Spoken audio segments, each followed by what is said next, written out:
All right, we're back for the Mike and Mario show. Mario, how you doing, my friend?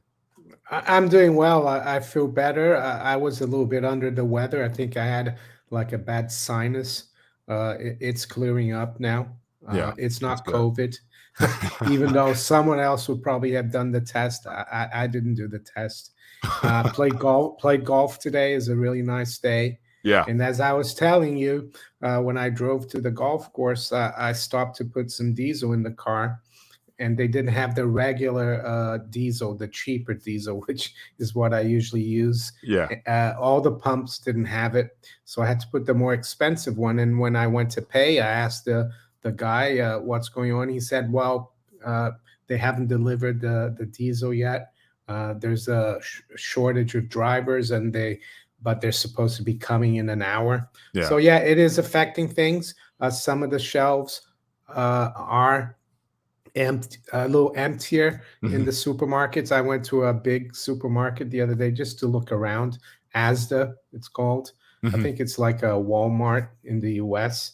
And the booze section, drinks. Uh-huh. There was wine and everything, but some of it was empty. There's quite a Mm. lot of gaps. People stocking up. Yeah, but They're we're seeing a lot in the mainstream media, people warning about this. And the thing that people forget is the just-in-time economy we live in, Mhm. inventory. We depend on truck drivers a lot, Yeah. not Yeah. only in the US, but in the UK. In the UK, they call them lorry drivers. Yeah. But there's a shortage of them here, and it's a combination of what's going on health-wise, and Mhm. also with Brexit. A lot of the drivers used to be from Eastern Europe. They decided not Mm. to stay here. They could have stayed here uh, after Brexit, but their status wouldn't have been as clear as it was under the EU. Yeah. So there's a shortage of drivers because of that, and because the DVLA as well. They have a shortage of people working there, Yeah. and also the learner drivers are. It's taking them longer to do it. It's affecting everything. Yeah. All right. Well, we got a lot to cover today. So for everybody tuning in, definitely throw out a topic, throw out something we can jump on it. And so I see, or Rolf talks about the Russia and Saudi Arabia situation. So we're going to touch on that as well. And so let's just start off with, I guess, today's most relevant news. We got the Jackson Hole Symposium. Fed Chair Powell came out and gave his little rant, and the markets responded. And so let me just put this up here. So it looks like the talk is that the taper by the end of this year, but there's much ground to cover. And so here we go again, the taper talk. How will the markets respond in the long run, Mr. Mario? What do you think about this?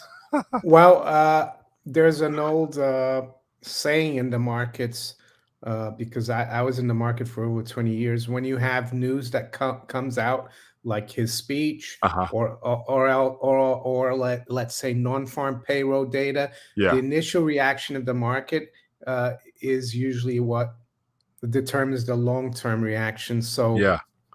as I see right now, you don't even have to read his comments. We've got the Dow, S&P, Nasdaq making all-time highs. They're Uh-huh. up like more than 2/3%. You've got gold over 1% at 1813. Yeah. Silver's up 1.7. The dollar's weak. The 10-year yield is lower. Yeah. So the markets love it.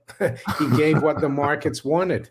And yes, there is talk of tapering, Mhm. but people need to remember that tapering is just decreasing the amount of QE. Yeah. Uh, we're not even talking about unwinding the QE, which Yeah. is a step after tapering, which is what they tried from 2017 to 2019. And we Yeah. saw how that ended in disaster with the repo crisis in September of 2019, and Yeah. then the collapse last year. So, and now they've done so much more stimulation, Mhm. not only monetarily, but fiscally, that I think if they try to, they might be able to taper for a little while, Mhm. but I think the economy will react badly. Yeah. And the fact that he had to say we're not even thinking about raising rates Yeah. is a bit like it. what is it, Jay Powell? Is the economy doing well or is it not? Because Right. if it was doing well and inflation's high, and I noticed you said it's transitory, why aren't you raising rates? It's almost at zero. Why can't we have rates at 1%? Right. Well, because it would bring down the whole house of cards, I think. So, Right. yeah, it's inflate or die. Right. I agree. And just the fact that the whole system at this current point is built upon accommodating the markets first and foremost. So once this little short spike and everything going up happens to fizzle out, which it probably will in the next week or so as we get closer towards, this fall and events that usually follow in the fall time, markets usually have a little cooling off period. Then we'll see what the stance is at that point. And of course, I'm always expecting some type of catalyst outside of the U.S. that will put pressure on markets. Of course, we have the Asian sector, and I've been doing a little bit of diving into what's happening in the Asian markets with the narrative of some type of global sell-off that's underway. I did a little video last week talking about the MSCI, how it's been trending down significantly. That's of course, those who know that's just the market indicators for that some of the Asian markets over there. It's been trending downward, which is eventually going to come this way, I assume. But a lot of people are talking about the stock market's overpriced, a lot of bank warnings and whatnot. What are your thoughts on that, man? Like a lot of warning from the big institutional banks saying the stock market is overpriced. What are they setting us up for? Yeah, it's right now. You can't fight the Fed. Yeah. They're going to keep, and I think the rising stock market. Uh-huh. I read something that even I forgot where it was, but I think it was during the Depression Yeah. or in the 60s. Or no, actually, it was in the 50s. There was a really bad recession in 57, 58, Mm-hmm. and the market kept going up. And then it corrected, and people thought, "Oh, this is it. We're going to crash." And then it was Richard Russell. He came out and said, "No, this is a major. We're going to go and make new highs despite the recession," and it did. So markets can keep doing things that seem crazy, even though I think the economy in the U.S. is slowing down. We've seen the consumer confidence numbers are lower. We've seen rising prices putting pressure on people and it's going to start putting pressure on companies. I think there's a lot of price increases coming down the pipeline for a lot of industries still in the next few months. Yeah, I think in September there was, let me see, Krispy Kreme. Let me see. There's just a couple companies I know of talked about come September, and they said in September we're going to be raising prices. So that's just the start of what we're being told, but it's going to happen across the board, and that's going to put in a much more damper on people because also just to piggyback on the fact it's probably a good thing though, Krispy Kreme.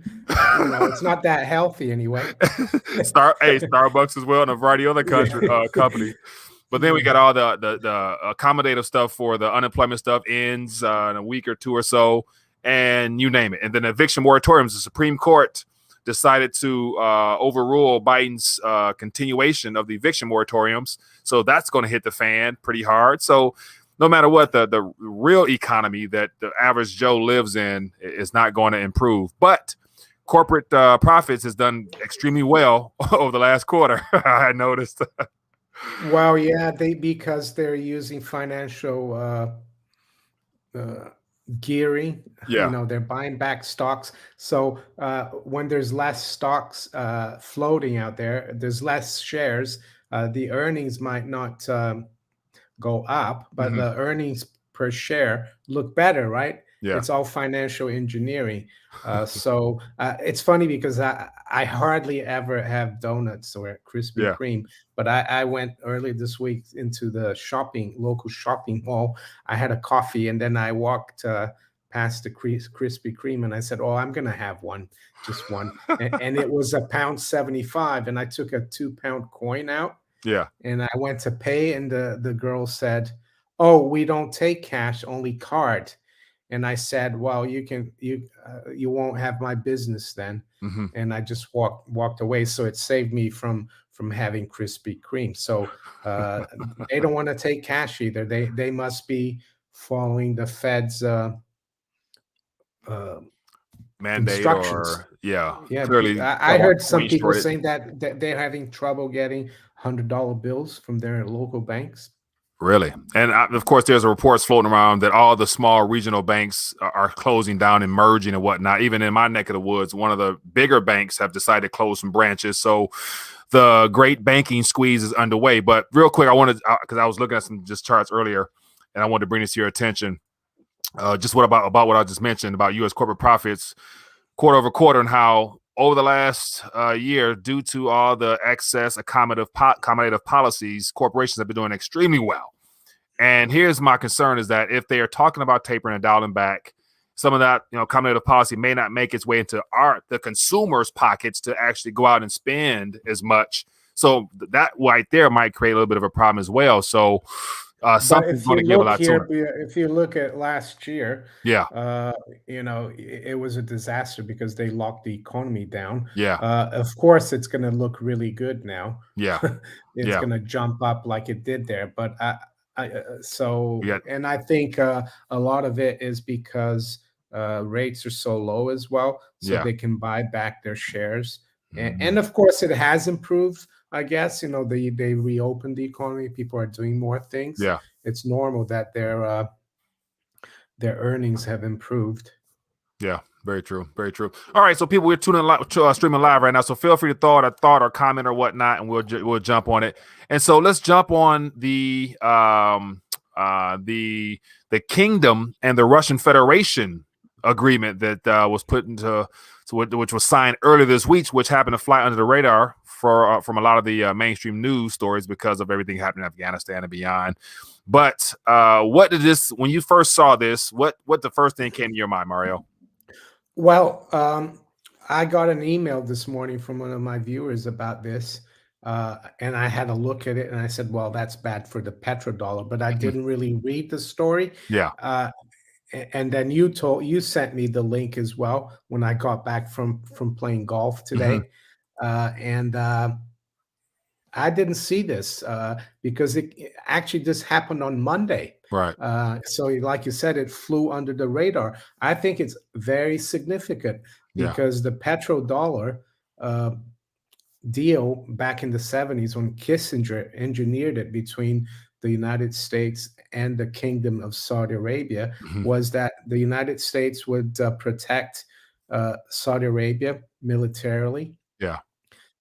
provide also technical assistance and everything. Hmm. And the Kingdom of Saudi Arabia would only sell its oil in dollar. That was the basis of the petrodollar. And I've been talking about this for the last 4 years, Hmm. saying that the Chinese are getting more involved as well with Saudi Arabia. The Chinese are they started exchanges in Shanghai, Yeah. trading gold and oil in yuan. Yeah. And I said, this is a nail in the coffin of the petrodollar. And there are a lot of people out there who say, oh, I haven't seen the petrodollar disappear. Hmm. But I've tried to explain to people that these things happen gradually. The petrodollar is like a super tanker, and it Yeah. doesn't mean that the dollar is going to collapse overnight. It just means that uh, you're going to get more inflation in the US because Hmm. countries around the world are not going to need as many dollars to buy oil anymore. Right. And it's very significant. They're going to be doing business in Russian ruble, in Saudi rial, in Chinese yuan, Brazilian real, Yeah. uh, Indian rupee. They're not going to be using the dollar anymore to deal with Saudi Arabia.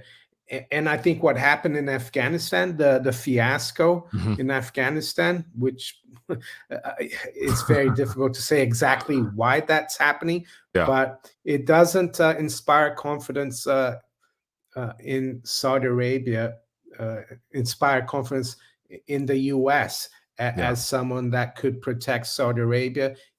You know, here you have the supposed military leader of the world spending trillions of dollars in a third world country, Yeah. and they can't even keep that country under control. So why would the Saudis trust? They might still. I'm not saying they're not. They're gonna do away with their relationship with the U.S., but they're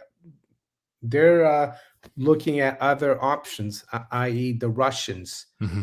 Right. And the Chinese. I think a few years ago they did deals.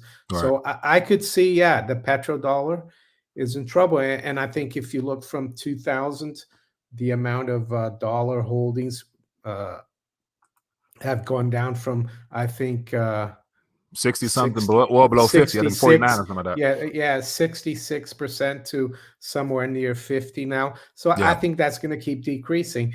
Mm-hmm. And that's what happened to the UK when the UK lost sterling lost the reserve currency status uh, Yeah. between World War One, World War Two. Yeah. What we had was just the currency dropping and dropping. Before World War One pound was almost I think it was $5.88, Mm. and now Really? we're almost 1 to 1. And all that's meant is that the pound is devalued, and we've had more inflation than even the U.S. since the Federal Reserve, and that's what it will mean for the U.S. Yeah. It's going to be just a gradual. It probably will even accelerate the inflation and the debasement of the dollar. Yeah. The inflation, you won't be able to export all that inflation anymore because people are not going to need as much dollars to buy oil. Right, right. And I think it signifies the pivot towards the eastern region and all the developments happening out there. Like, it's a no-brainer that the U.S. has chosen to weaponize the currency to where do you really actually want to continue to give real goods and services for something that has become a weapon against the world by the creation of all this monetary yeah, stuff. I didn't even mention that either. Like in the last 10 years, the U.S. all administration, doesn't matter Yeah. which political side, they're using it as well as a weapon. If they don't not happy with the country Mm-hmm. politically, they'll put sanctions on it. They'll block the SWIFT access. But I think the Russians and the Chinese, they're more interested in doing business, Mm-hmm. even though they might use it as a weapon too. But I don't think so. I think it's going to be more of a multipolar world, Mm-hmm. and the dollar will still be important, but it won't be as powerful, I think. Yeah, it'll have the status of a traditional domestic currency at some point down the line. Once the new standard, the global standard, is set, and then also, I guess one of the biggest, most interesting details that's not being given is that what's the actual dollar amount of that agreement? Because I would imagine it's not priced in dollars, and that's why it's probably not mainstream news. Because when you sign your signature, whatever that agreement is for future cooperation, it has to be denominated in some type of currency, and they're not telling us what it is in dollar terms, or whether it's the Arabian Real, or whether it's the ruble, or a combination of them. So we will see. But in the meantime, that's very problematic for the dollar because, as you mentioned, reserve status is no longer the trusted reserve of the world, flat out right now. And so the petrodollar, I think this could be the last nail in the coffin, because if you don't price it in oil, don't need it for oil, then what? You don't need it for much else either. So we will see. Now, somebody's saying gold. I wonder if gold will be back in the equation at some point, even more so as an exchange for real goods and services. Yeah, I think it will do it indirectly through the market, through its price. Yeah. That's how books are balanced amongst sovereign countries. Yeah. Is through the gold, and that's why I think Brazil has been adding gold to its reserves. Yeah. It's doubled its reserves in the last 3 months, which is quite significant. And I think more and more countries are going to be doing that. Mm-hmm. Not, of course, not countries, Western countries like the UK or the US. For some reason, we hate gold. Our governments hate gold, but China, Russia, Brazil, and others, and India. Even India. I know the Indian people love their gold, but Mm-hmm. even the Indian Reserve Bank, their central bank, they've been buying gold as well. So that's how they'll rebalance it, through the price. It's going to be done through the market, because I don't think the central bankers want gold to be directly involved. Right. But it will be in a way like in 1980, the market will reset it. the market price will reset the system. Yeah. I think it'll be the anchor behind the scenes, but it'll never be the main catalyst of what they focus on, because that puts purchasing power back into the hands of the public. But Chris, appreciate the love offering. It says, after the dollar implodes, what will happen to the petrodollar? Will it be the end of the dollar hegemony? Yeah. I think the dollar, I mean, in my personal opinion, the petrodollar, I think well before now, the push to go green is the primary reason why they want to shift away from the petrodollar system in of itself, and they want to use other measurements of value to use around the world. So the petrodollar system, it came to an end, I think, a couple years ago. Yeah. The moment Russia and China formulated all those entities and started accumulating gold, that was the official end of the petrodollar system, because they've been buying oil beyond dollars, as you just mentioned, Yeah. Mario. So, I think. Oh, sorry. No, go ahead. Just for Chris, I think it's actually going to be a good thing. I don't think it's the dollar that's going to destroy the petrodollar. It's the petrodollar that's going to go away. Yeah. And all it will mean, Chris, is that Americans will have to start running trade surpluses. Americans are going to have to start exporting real things, not just exporting war or debt, because that's unfortunately that's what the US has been doing. They've been exporting war and debt. So Americans will have to live more within their means, even though it looks like Congress doesn't want to do that, nor does the Fed right now, but they might be forced to. And if you look at ever since the petrodollar was created, the manufacturing based, the U.S. economy has gone downhill. It's all based on credit. And I think the petrodollar is like a credit card. Yeah. So all it means, you're not going to have the petrodollar credit card anymore. But I think I have a credit card, but I never use it. I keep it because sometimes if you go to a hotel, they like to take, but I haven't used it for years. So you can live without a credit card. You just have to live within your means. I think that's the major thing about the petrodollar going away. Right. Right. That's a good point. Yeah. Yeah. The economy will no longer be built on consumption and the credit market. Like having access to easy financing is with whatever you want, be able to finance your whole lifestyle. That only exists in the developed world. Like nowhere in the world, especially second, third world countries, can you use a credit card or financing anything to live. You got to either have the cash up front, or you just don't live, or you just don't have it. And that's where I think where this is heading. Yeah, it's that Keynesian mentality. They always think, we have to increase spending to get the economy going again. Unlike the Austrian School of Economics, who actually say, yes, there is consumption, of course, in an economy, but every consumer needs to be a producer as well. Yeah. The Keynesians never focus on production for the West. It's like they've hollowed out the West, the US and Europe, through easy credit and people taking on debt, and they've left the production side of the equation to China and the other countries. And that has to shift now with the end of the petrodollar.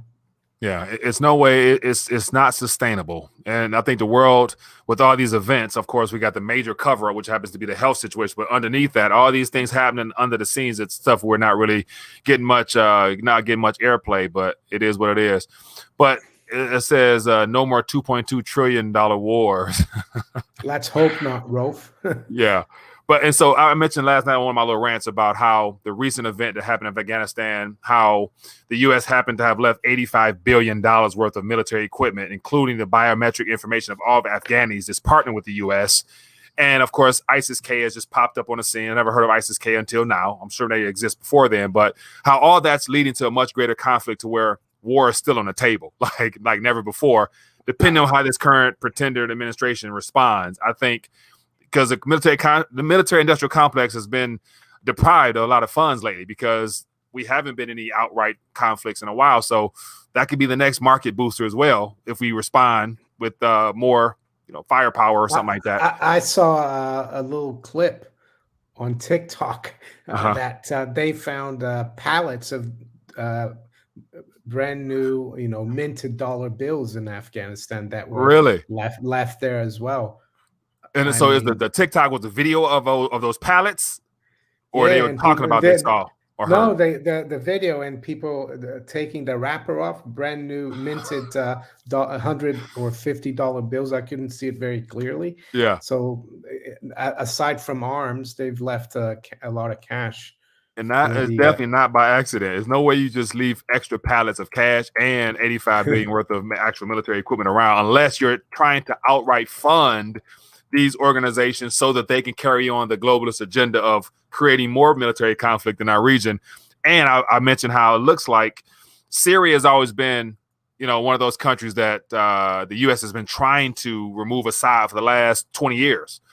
And this could be the actual intended funding to have things point back to Syria, and then we'll see what Russia does as a response to that, because they made it clear that they don't want that to Yeah, happen. well, So the Russians have done a good job in helping Syria, yeah, and I think that's one of the reasons why the Saudis have turned to Russia, yeah, because the Russians, you might not like Putin or Russia, but they mean business when they say we're going to work with you. They do, yeah, and I think the Chinese is the same. right. And I think a lot of that has to do with the fact that they have grown tired of witnessing the U.S. just completely demolish nations in the name of either freeing the people and bringing democracy and all those other narratives that we try to push from this side. But we'll see. The other thing about the Russian and Saudi deal is that the Russians really probably don't need that much oil because they produce a lot of oil. Mm-hmm. But the country that needs a lot of the Saudi oil is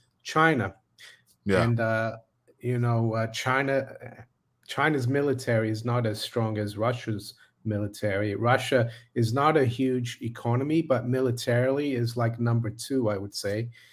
So that helps China actually. So China can deal a lot more safely with the Saudis.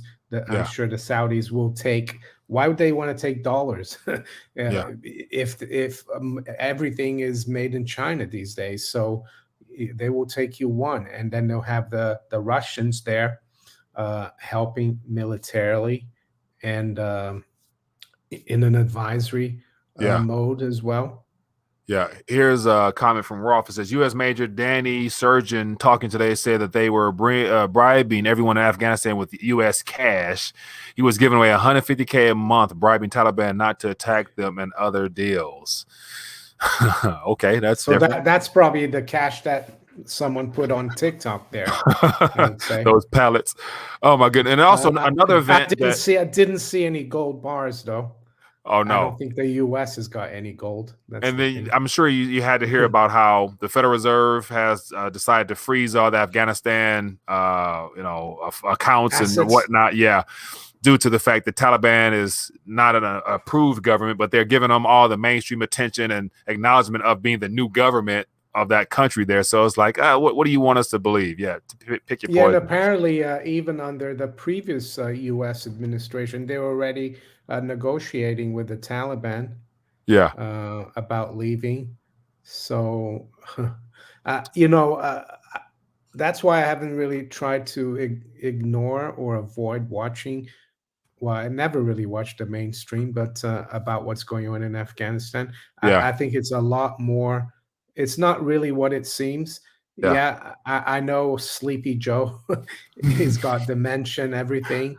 He doesn't know what day of the week it is, but I think it's way above him. What's going on there? It's been done on purpose to make America look bad. Yeah, and there's another agenda, and we will find out maybe in a month, a year, or 2 years. And we'll say, oh, that's why they did that. But it's always something greater that they're trying to keep our eyes from. And I wonder, I haven't found much, but a lot of people mentioned the whole China-Taiwan situation. And it looks like, Russia, China, and Iran are doing some military joint exercises. So it's a lot of military exercises going on.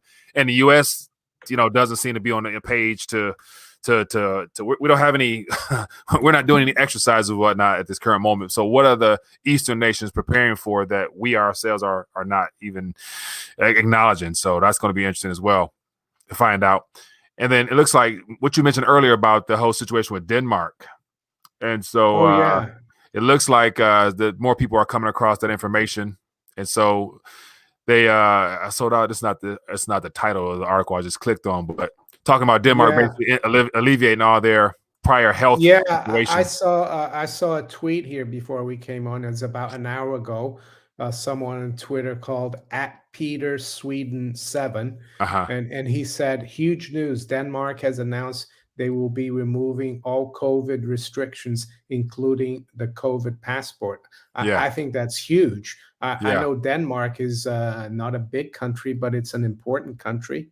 It's part of the EU, and the EU they've come out with a EU passport about a month or 6 weeks ago, maybe 2 months. And if one of the countries there is going to say, "Oh, we don't want it," so hopefully this hopefully is it catches all on. unraveling. Yeah, and that's the thing. Like here in Michigan, I think it was early June here in Michigan, they passed a legislation saying that no passport situation will be used in the state of Michigan. And then right now they're having talks about this House Bill HR 4471 about requiring the mandate for employment. And it's being argued, and it's looking like it's gaining a lot of momentum to probably pass. So that's, in Michigan, there's favors, but we will see, man. We will see. Yeah, I saw Goldman Sachs the other day announced they're going to require all their employees in their offices to have a double medical procedure, and also their clients, if they want to come and visit them, they have to have had the double medical procedure. I think that's outrageous. That Goldman Sachs is doing that. What about the story on Zero Hedge? Do you want to show the viewers that about the Israeli study? Let me see. Do I have it? Let me see here. Which I don't have it up here. Which one is that? We can talk about it. I'll grab it. I'll send you a link here. Okay, good deal. On the private chat.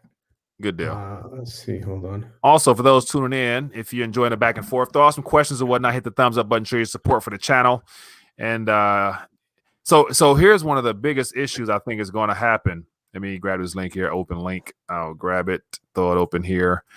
Is that at some point it's just about employment, but eventually it's going to trickle down to your financial matters with all these institutions. Like they're going to say, with Goldman Sachs, you can't come into our branch unless you participated. So what about my account here? Like, what are you going? So you going to allow me access to my funds, or will you log in online? Where they also say, please provide proof that you've been fully participated. Yeah, I would. I mean, I would never think about.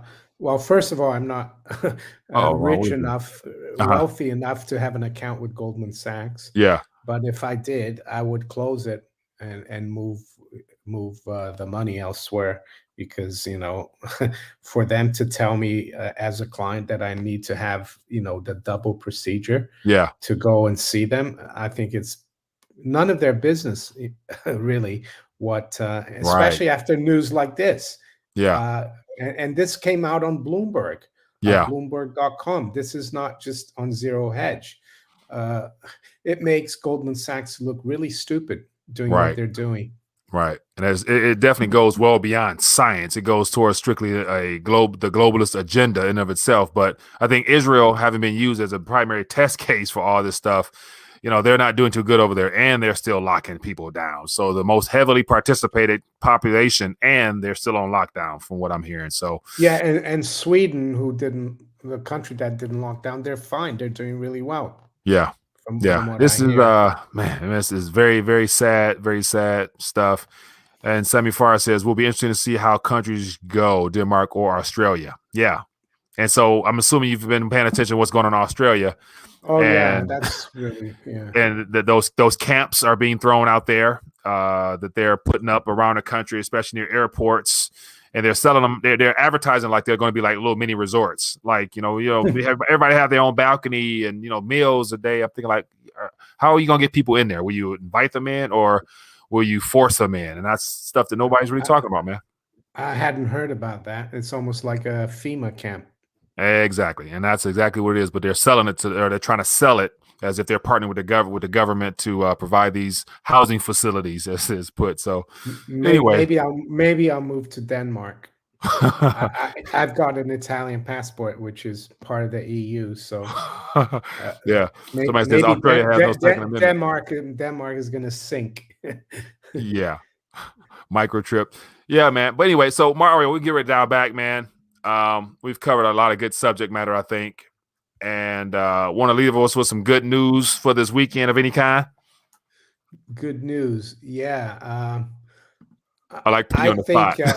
Yeah, I think all the stuff that's coming out, like about Israel and about Denmark, is really encouraging.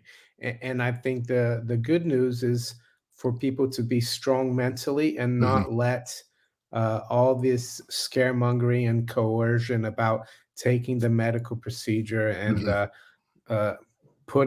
installing something on your phone that you don't want. Yeah, just hang on to your guns, hold on to your, hang on to your guns, and don't just give in and say, oh, I want to go on this really nice holiday, so I'm going to do the double procedure. I think people need to be more patient and more principled, even though a lot of people, I have people in my family that participated. They participate because they're going on nice holidays and everything, and that's great. But even if I had participated here in the UK, it's still really complicated to travel abroad. You spend more than you do on the flights for the tests, which I have a problem with because these tests are not really reliable, or they're bogus, in my opinion. And the other thing, I just saw that they've changed a few countries to red. So if you were in those countries and you're coming back now, you have to stay in a hotel for like 10 days near the airport and pay thousands of pounds and eat rubbish food, probably a little bit like those camps in Australia. So yeah, I think people should just hold on, don't panic, don't get discouraged, and stick to the truth, to what you believe in. That's my message, the good message. I think. I agree. And I think just based upon a little bit of stuff I've seen in this country here, there are pockets of resistance springing up where people are actually letting their voice be heard and hitting the streets and just putting their passion towards this subject matter out there in the open, not being afraid or ashamed. And so I like that, because all it starts as one little movement here and there that trickles into a lot bigger and greater. I think tomorrow, 28th of August, Saturday, there will be big protests in Italy, I think, because they want to start the health passport, I think, on the 1st of September. So that will be interesting to watch as well tomorrow, what goes on in Italy. I think there's a lot of opposition to it in Italy as well, and hopefully they'll be able to do away with it. What's happening in France is pretty bad too. I saw videos of people eating outside on the sidewalk, protesting the participation passes of actually having to go in restaurants. So people are letting their voice be heard. And I think the biggest thing from those that are awake and aware, grab that stuff off the internet and share it in your circle. The more it spreads, the more people become familiar with it, and it gives people an incentive to want to also let their voice be heard while they still can, because the window of time before what they call misinformation will be removed from the internet. Therefore, the channels, the links, the communication platforms, just i.e. yesterday, Google, Facebook, and Twitter, I think, met at the White House. And it was sold to the public, saying that they're talking about cybersecurity events. But I'd imagine it's all about their branding of misinformation, how they want to crack down on that even more so heading into this winter. So yeah, the window of opportunity to speak your mind freely is probably closing. It could be cyber polygon, Mike, as well. Yeah, that's another little callus that could be in the making. So yeah, and the other thing that I would say before we finish is that if any business or restaurant, whatever, forces you to to show something to get in there, Mm-hmm. boycott them. And I think the French hopefully are doing that. They're boycotting the places where they're like want you to show their, the passes and everything. Yeah. Because if we do that, the businesses are going to get in trouble and they're going to complain to the government. Yeah. And they're going to have to back down. Just boycott as much as possible. Yeah, very true, because the businesses will not be able to maintain all of that if they're not having customers come through their doors. So just don't, it's all about, don't give them your currency out of your pocket. Keep it and send it to other places that don't discriminate or segregate. So that would be the primary focus there. But all right, buy gold and silver with it. Yeah, and get your weight up. Yeah, get your weight up always. And I think a lot of people tuning in, they definitely are in a much better position than the average person as far as having accumulated some real sound money in their possession. So they're good there. Now it's a matter of being able to continue to live in an environment where you can enjoy the proceeds of that as the government decides to ruin the fiat currency. So got to be able to enjoy those gains in the future. But anyway, as always, it's great to connect with you, Mario. Have a great weekend, everybody. And definitely, Manico64 on YouTube. Go check him out, subscribe. He does a great job educate every single day. And other than that, let's keep moving forward, man. Have a great weekend. Stay prayed up, blessed up, and get your weight up. Peace. Peace.